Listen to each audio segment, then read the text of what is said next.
is Ramakrishna. I am a physiotherapy student.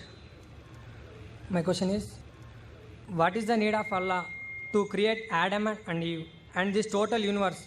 What he will get from this? And my second question is, everything is created by someone. So even God must have been created by someone. What is the meaning of Allah? Brothers asked three questions.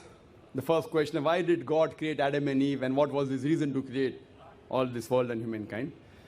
Allah subhanahu wa ta'ala created Adam and Eve, may peace be upon them both, so that the humankind could come. They were the great-great-grandparents. Allah says in Surah Hujurat, chapter number 49, verse number 13, Ya ayyuhan nasu inna khalaqnakum min zakrin wa unsa wa ja'alnakum shu'uban wa qaba'ila lita'arafu.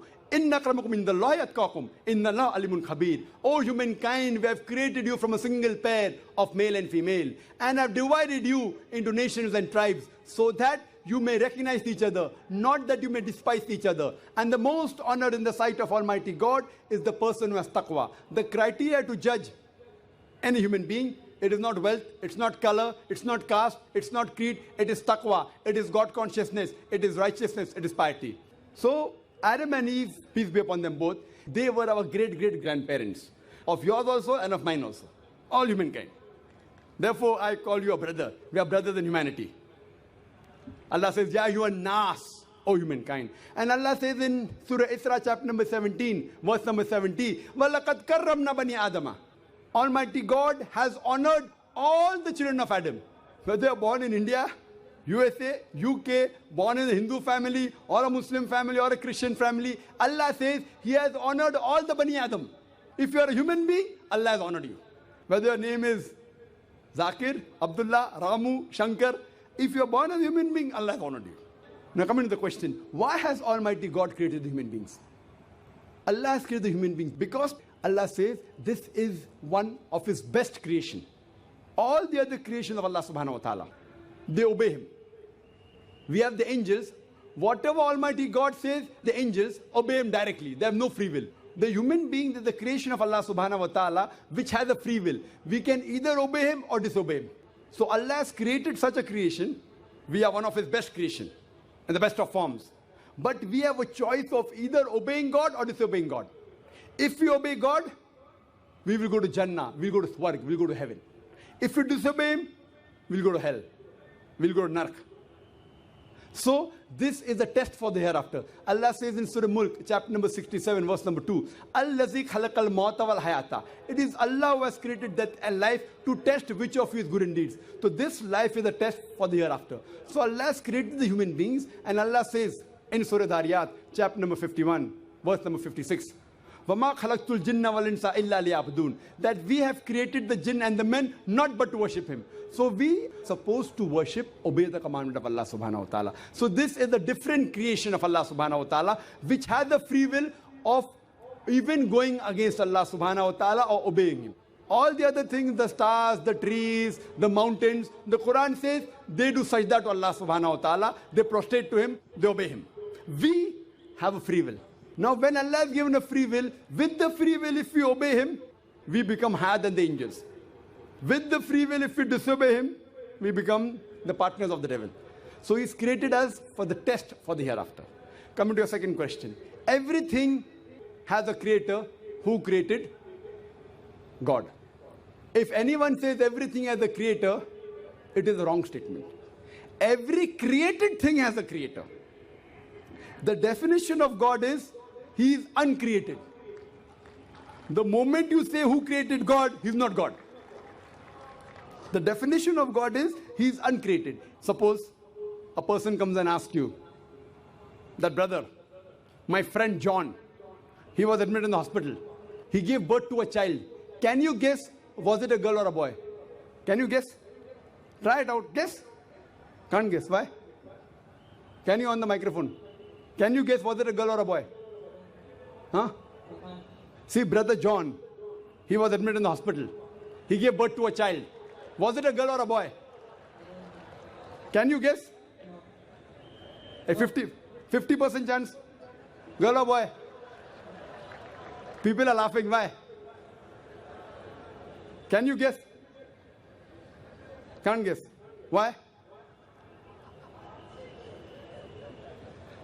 Even if you guess, can you get the answer right? Achha, can you guess? I'll give you two chances. Was it a girl or a boy? Try it out. Girl.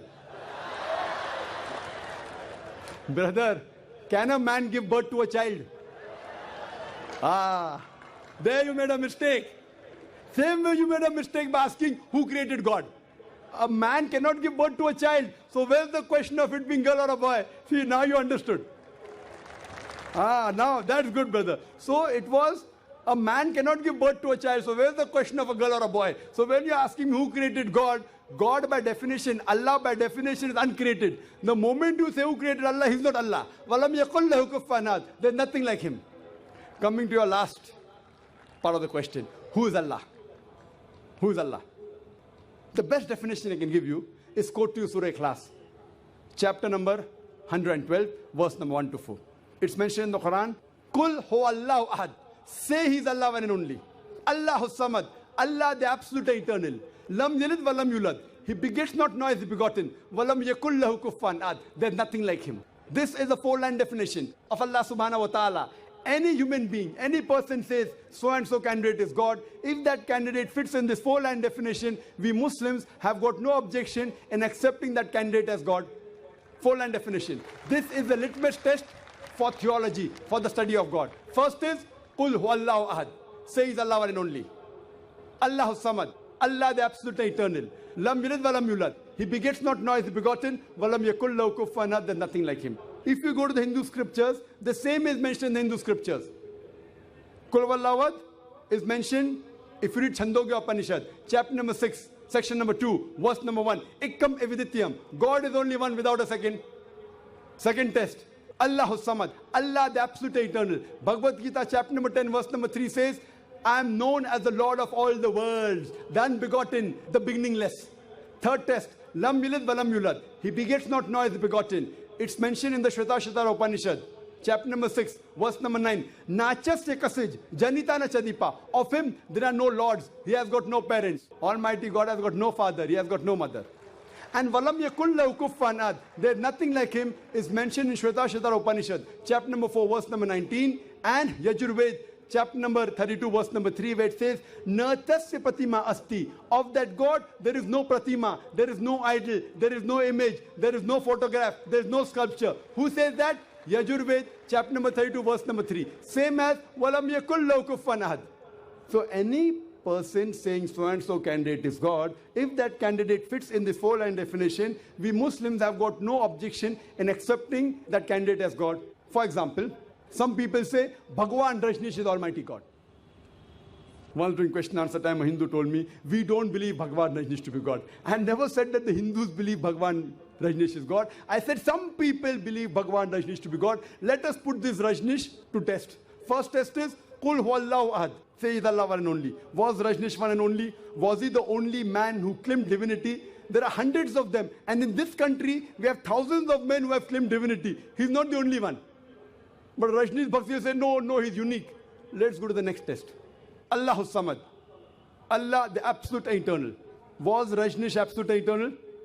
We know from his biography, from his autobiography, he was suffering from asthma, from diabetes, from chronic backache. Imagine Almighty God suffering from asthma, diabetes, chronic backache.